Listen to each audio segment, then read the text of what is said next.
ফটিক, শোনা, মানিক আমার।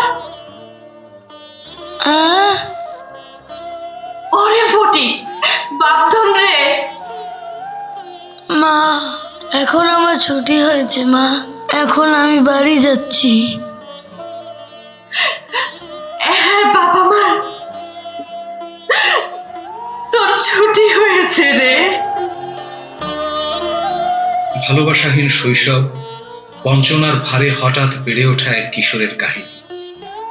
সে চেয়েছিল শুধু একটু স্নেহ, একটু আশ্রয়, একটি ডাক। মা,